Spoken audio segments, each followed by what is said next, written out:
It started as a quiet ripple, barely a headline. Jonathan Roumie, the acclaimed American actor, was scheduled to speak at Westbridge University panel, a routine event, part of a cultural engagement series organized by the university's arts and civics departments. But within hours, the announcement exploded across campus.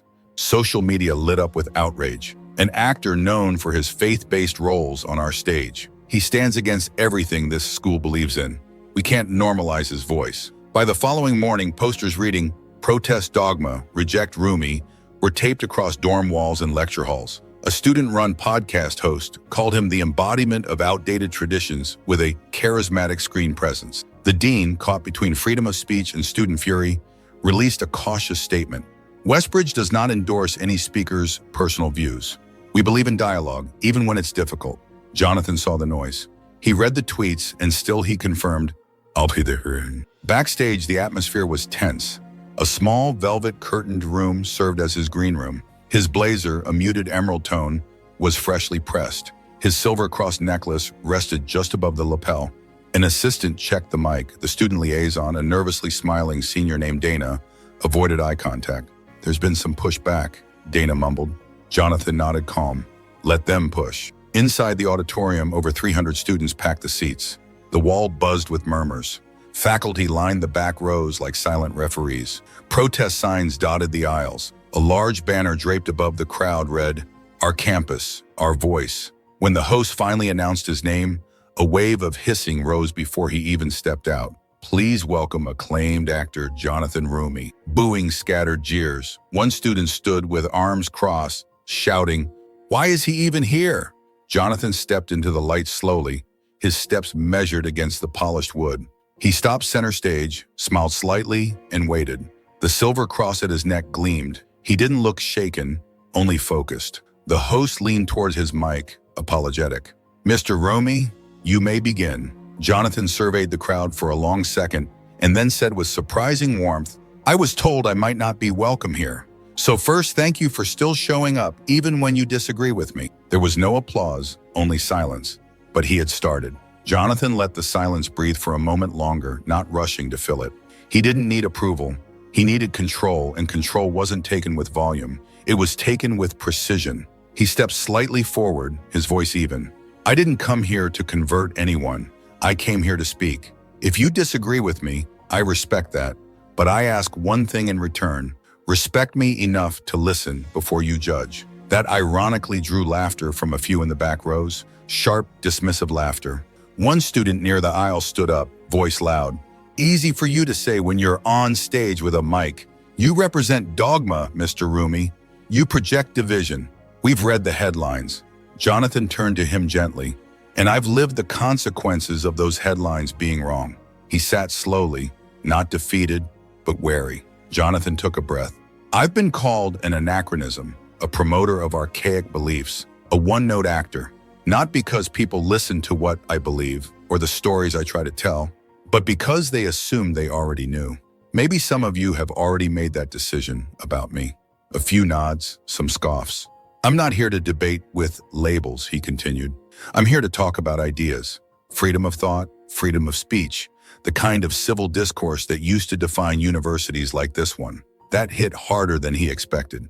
A few faculty members shifted in their chairs. One professor, gray-bearded, skeptical, leaned forward, arms crossed. A hand shot up in the third row. A young woman in a denim jacket, skeptical eyes. "If you claim to support free expression, why associate with projects that some say promote exclusive beliefs and condemn modern perspectives on gender or identity?" Whispers rippled. Jonathan didn't flinch. "I've encountered views within my own industry that I don't fully align with," he said clearly. "But I also saw firsthand how narratives are often simplified to fit a trending story, how deeply personal beliefs are misrepresented, and how faith itself can be weaponized to fit headlines. You want to talk about pressure?" he added, voice rising just slightly. "Try being an actor stepping into an iconic role, facing scrutiny not just for your performance, but for your personal faith, while others are celebrated for roles that challenge established norms." That landed. Some students who had crossed their arms loosened them. Jonathan scanned the crowd. "I don't need you to agree with me, but if you're going to argue with me, make it about the real me, not the version someone else wrote for you. For the first time, a few in the front row looked unsure, not convinced, not converted, but unsure. The room wasn't his yet, but he had cracked the door. The student in the denim jacket didn't sit back right away. "Okay," she said, still skeptical. "So you're saying narratives are misrepresented, but what about your silence on certain social issues that impact marginalized communities? You didn't tweet, you didn't speak up. Doesn't silence equal complicity?" The room tensed again. It was the question many had wanted to ask, and she had asked it without yelling, without venom, just raw, pointed doubt. Jonathan stepped forward, his expression unreadable, but his eyes weren't cold. They were tired. "You want the truth?" he said more softly than before. "I've wrestled with those very questions. I've seen the pain, and I've prayed for clarity, not spin. Clarity." The audience hushed. "But I also know that life and faith are far more complex than a headline or a soundbite. I've learned how messy and painful living out your beliefs in a public sphere truly is. Not just morally, but personally." A pause. "No one wins when compassion fails. But when you tweet instead of understand, when you perform outrage instead of seek connection, you get more headlines and fewer solutions." His tone wasn't defensive. It was exhausted, honest. The denim jacket student slowly sat back, still unsure, but no longer dismissive. The audience was shifting, not in agreement, but in attention. Another student stood, this one in a Change the System hoodie. "You talk about truth, but your worldview is often seen as denying scientific consensus or restricting personal freedoms. How can you defend that?" Jonathan exhaled, walking closer to the edge of the stage. "I don't defend everything," he said plainly, "but I try to bring understanding from where I stand. And if I disengage from the conversation because I don't like one issue, I'll never help bridge the others." He looked directly at the student. "Do you want people like me to disappear? Or do you want us to listen and maybe, just maybe, foster understanding from the inside?" That landed hard. The student didn't answer. A professor in the back whispered to a colleague, "He's disarming them without pandering." Jonathan returned to center stage. "You're here tonight because you care. And so am I. The difference is some of you came to protest. I came to participate. And I hope we can meet somewhere in between." A few scattered claps, nervous, hesitant, broke the quiet. It wasn't a victory, but it was the first sign of change. The scattered claps didn't last long, but they echoed far louder than the protest signs in the back. Jonathan didn't flinch. He didn't celebrate either. He just let the moment hang, not forcing it into a soundbite. One of the faculty moderators leaned into the mic. "Let's take one more student question before the open Q&A." A hand rose, a hesitant one from near the aisle. A young man in a wheelchair wearing a faded hoodie and glasses. His voice cracked slightly. "I grew up in a town like yours," he began. "Traditional, small. Everyone believed the same thing. I left because I felt invisible, gay, quiet, different. People like you didn't defend me." The auditorium stilled. Jonathan looked at him, really looked. "What's your name?" he asked gently. "Ethan." He stepped forward, kneeling slightly so his gaze was level with his. "Ethan," he said, "I'm sorry you were made to feel invisible. I won't pretend to understand everything you have been through, but I'll tell you this. No one deserves to feel erased, not for who they are or where they come from. As an actor, I portray a man of faith, and I was raised with faith," Jonathan continued. "But faith without compassion becomes cruelty, and that's not what I stand for. You deserve kindness, not exile." The room was quiet. No boos, no applause, just a long, loaded silence that said, "This was not expected." One student whispered to another, "Did he just apologize?" Jonathan stood up straight again, but his posture wasn't defensive. It was open. "I came here to talk about storytelling and shared human experience, not personal pain. But sometimes pain reveals more truth than any debate can." A professor in the front row, previously expressionless, nodded slightly. The atmosphere had changed. No longer was this a battleground. It had become a mirror. Jonathan faced the crowd again. "I don't want to win arguments. I want to build bridges, even when it's hard, even when people think I don't belong in the conversation." Another round of hesitant applause, this time more sustained. He had just done something few had expected. Not defended himself, but connected with vulnerability, not rhetoric. And that's when something rare happened. A student stood, then another, then another. Not all, not most, but enough. Enough to make everyone else notice. Jonathan stood still at center stage, watching the first handful of students slowly rise to their feet, not in protest, not in defiance, but in quiet acknowledgement. It wasn't a standing ovation, not yet, but it was a rupture in the wall of resistance. Backstage, Dana, the student liaison, peeked out from behind the curtain. Her mouth fell open slightly. "They're standing," she whispered. The faculty host shifted nervously in his chair. This wasn't what the university had prepared for. The plan was to give Jonathan 5 minutes, let him speak, then open to the student panel. Keep it balanced. But now the balance had tipped. Jonathan didn't break the moment. He let it settle, his eyes scanning the faces. Some students still scowled. Some folded their arms tighter, unwilling to concede even curiosity. But others, especially in the middle rows, leaned forward now, not to attack, but to hear. That was everything. "I didn't expect applause," Jonathan said, voice steady. "And I don't need it. What I came for was this, a room full of young people who don't agree with me, still willing to engage." He stepped closer to the edge of the stage. "Because here's the truth no one likes to say. Disagreement isn't hate. Silence isn't virtue. And outrage isn't the same as courage." Someone clapped, then 2, then 10. Jonathan smiled, but not with pride, with clarity. He continued, "You all believe in something. That's why you showed up. But belief without challenge is just comfort, and comfort doesn't change the world."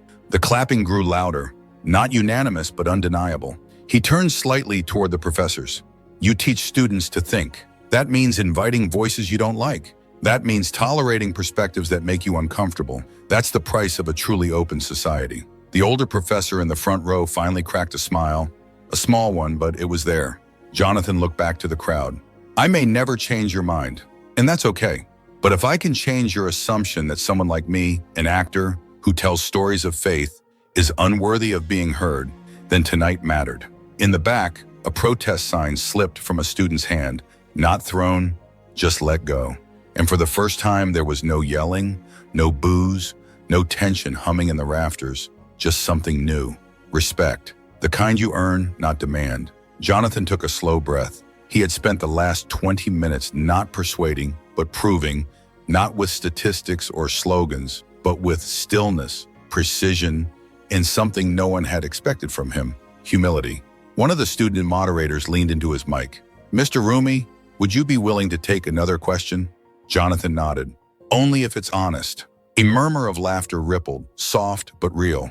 A student from the back row stood, a girl with dyed red hair, a stack of books in her arms, and eyes that had watched every word so far without blinking. "I came here to hate you," she said. "I really did." A pause, the whole room froze. "I read your interviews. I watched your clips, and I told myself, he's just another actor pushing a message. But now I'm not sure. I don't agree with you, but I don't think I know you." Jonathan didn't flinch. Then tonight worked. More students began to raise their hands, not to shout him down, but to ask, to question, some to even thank him for showing up when they had written him off. The moderator looked stunned. "We were told this might get tense. There were security concerns. Faculty said it could be a hostile environment." Jonathan smiled faintly. "So I dressed for battle." He tapped his green blazer gently. Laughter, real laughter now. Then applause. One student leaned over to his friend and whispered, "Dude, he won." But Jonathan wasn't finished. "I want to leave you with something," he said, turning to the full room. "Not a soundbite, a story." He reached into his blazer and pulled out a folded slip of paper, soft, creased, clearly old. "This was a note from my father. He gave it to me the day I started pursuing acting seriously in Los Angeles." He unfolded it and read, "Be strong enough to speak, but be wise enough to listen. That's how you change the room." The room fell completely silent. Jonathan held the paper for one more second, then tucked it away. "I didn't come here to win. I came to listen too, and I did." At that moment, the student who had shouted at the beginning, "He doesn't belong here," slowly stood, arms uncrossed. He didn't say a word. He clapped. The rest of the room followed one by one. Then all at once, no chants, no signs, just standing, just hands, just respect. The sound of applause filled the lecture hall like a wave, uneven at first, then swelling into something undeniable. Not polite, not forced, but real. Jonathan didn't smile widely or bask in the noise.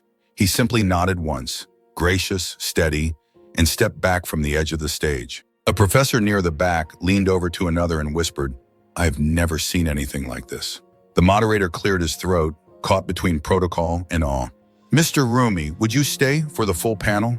Jonathan glanced at the rows of students, many still standing, a few with damp eyes, most stunned by their own reaction. "If you'll have me," he replied simply. The response came not in words, but in continued applause. A few faculty members clapped too, hesitantly, then with growing confidence. Even those who disagreed couldn't deny what they'd witnessed. An actor, vilified before he even arrived, had just reshaped the narrative without shouting, without apologizing, and without backing down. He had done the unthinkable. He had earned their ears. Donna, the student liaison backstage, wiped her eyes discreetly. She turned to the staff member beside her and said, "I thought this would be a disaster. I thought they'd boo him out of the building." The staffer nodded, voice hushed. "Instead, they're writing him into campus history." Back on stage, the student in the denim jacket who had challenged Jonathan earlier raised her hand again, not for a question, but to say, "You made me rethink how I approach people I disagree with. That takes strength." Jonathan's response was short but sincere. "It takes pain first, then patience, then time." The lights in the auditorium, once harsh, seemed softer now. The protest signs that had once stood tall were gone. Some dropped to the floor, others folded under chairs, forgotten. The panel continued, but Jonathan wasn't just another guest anymore. He had become the moment, and that's when it happened. A student from the front row pulled out her phone, hit record, and said, "Westbridge just witnessed a masterclass in grace under fire." Within minutes, the video hit social media. Within an hour, #Roumie@Westbridge was trending, and by the time the final question was asked, the world had already begun to react. When Jonathan stepped out of the auditorium doors, the sun was setting over Westbridge. The air smelled of autumn and anticipation. He hadn't even reached the sidewalk before his phone buzzed. Once, then again, then nonstop. Dana, the student liaison, rushed after him. "You're trending," she said, almost breathless. Jonathan blinked. "Trending?" Dana held up her phone. A video, Jonathan holding his father's note. Caption, "He came to be hated. He left respected." Another, a side-by-side of the crowd, booing at the start and standing at the end. Caption, "This is how you change a room." Jonathan didn't speak. He just watched. From Hollywood to the heartland, from film students to faith leaders, the clips spread like wildfire. Even industry critics began retweeting his words, not to agree, but to acknowledge the moment. A secular critic wrote, "I disagree with the message of many of his projects, but I'd want my son to have his courage." A studio executive posted, "This is why we believe in the power of storytelling." Jonathan, the actor, reminded America Tonight. Inside the auditorium, students lingered in the aisles. Groups who had never spoken to each other exchanged thoughts. Some were still processing. Some were shaken. All of them had just witnessed something rare, someone being heard without shouting. A campus paper released an early draft of their editorial. The headline, "We were ready to protest him, but then he listened and we did too." Back in his car, Jonathan sat alone for a moment. He wasn't smiling, he was thinking. He opened his father's note again, ran his thumb across the crease. "Be strong enough to speak, be wise enough to listen." He whispered it once more under his breath as if anchoring himself to the memory. That night, a message came in from his agent. A major studio head had watched the full panel. "They want to talk to you tomorrow," his agent buzzed, "about a new project, something big." But before answering, Jonathan closed his eyes and exhaled because it wasn't about the next role. It was about the room he had just left behind, the one he'd walked into alone and left not as an enemy, but as a voice. A generation had just met him, not through character or clip, but through truth, and they were still listening. The next morning, Jonathan stood before the large double doors of a major studio's executive suite. His breath fogged slightly in the early Los Angeles air. He wore the same green blazer from Westbridge, creased slightly now, but proud. The silver cross at his collar caught the sunlight like a spark, refusing to dim. The assistant at the desk gave a short nod. "They're ready for you." He stepped inside. The opulent office, with all its myth and polished wood, never felt more still. And yet somehow today it felt smaller, less imposing, as if what he had accomplished at a campus miles away had made this room finally his equal. The studio head stood near a large desk, arms folded, a tablet playing silently in the background. The footage looping was of Jonathan on stage, head high, eyes steady, reading the note from his father. The headline beneath, "Jonathan Roumie turns protest into applause." He turned. "You did it," he said simply. Jonathan didn't blink. "I didn't win them over.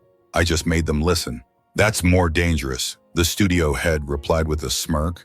"You changed the conversation." He gestured for him to sit. "They didn't see you coming," he continued. "An actor, known for his faith, bringing a different kind of message. They thought you were easy to dismiss." "They still do," Jonathan said calmly. "Some will never forgive me for not matching their anger." The studio head studied him for a long second. "That's why you're powerful." He leaned in. "We want to make this bigger. Next month, 5 more campuses. Ivy League, Midwest, California. I want that version of you, unfiltered, real." Jonathan hesitated. It wasn't nerves, it was weight. "I don't want to become a symbol," he said slowly. "Not one they can use or destroy. I want to stay human." The studio head chuckled. "That's why it works. You don't pretend. You just walk into fire like you belong there." Jonathan looked down briefly at his own hands, still slightly trembling from adrenaline or from what came next. He wasn't naive. He knew every step forward would bring sharper knives. He knew social media would turn, flip, burn. He knew praise would be followed by distortion. That's how it always went. But he also knew something had shifted, not just for him, for them. Back at Westbridge, students were already drafting op-eds, not about policies, but about presence. Faculty were rethinking guest speaker policies, not to restrict, but to expand. A petition that once called to cancel him now had comments beneath it like, "He showed up, we didn't. That matters." Jonathan rose from the chair. "Tell me the parameters," he said. "Then tell me where I'm expanding them next." The studio head smiled. "You're not just part of the next chapter," he said. "You're writing it." 3 days later, Jonathan stood alone at his apartment window in Los Angeles, looking out at the city he had once entered as an aspiring actor. Ambitious, underestimated, and untested. Now his name was on the lips of every major commentator, from entertainment news to cultural critics, from student papers to op-ed columns. But he wasn't celebrating. He was processing. His phone buzzed nonstop. Invitations to speak at Yale, Berkeley, Michigan. Requests for interviews. Offers to write a book. His growing fan base had already dubbed him the Unshakable voice. Hashtags like #VoiceOfFaith and #Roumie Challenge surged across platforms. But it wasn't the headlines he was thinking about. It was Ethan, the student in the wheelchair, the girl with the red hair, the protester who clapped, the professor who nodded. He thought about the way the room had changed, not because he yelled louder than they did, but because he didn't, because he listened and made them listen in return. He turned away from the window, walked to his small bookshelf, and pulled out a leather notebook. Inside were clipped articles, faded family letters, and one folded note, the one his father gave him the day he set off for his acting career. "Be strong enough to speak. Be wise enough to listen." He traced the handwriting with his finger. He now knew the weight of those words, not as slogans, but as scars. That evening, he posted a single tweet. No hashtags, no filter. You can't force people to agree, but if you show up and speak truthfully, sometimes they stay to listen. That's where change begins. In response, someone from Westbridge replied with a photo. It showed the auditorium door. A new poster had replaced the protest signs. It read, "He made us listen whether we liked it or not." Jonathan closed his laptop and smiled, not from pride, but from clarity. This was no longer about survival in the industry. It was about responsibility, and he wasn't going to run from it. As he stepped outside that night, blazer on, cross shining at his collar, he wasn't walking into another battle.